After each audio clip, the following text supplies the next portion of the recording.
बोल सच्चा दरबार की।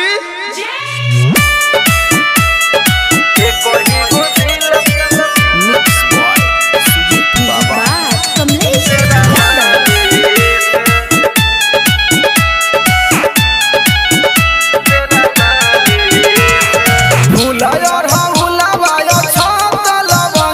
सजल बाटे थाली में,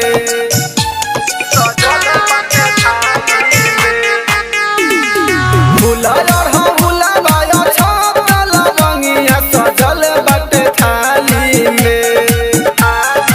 एक ही गो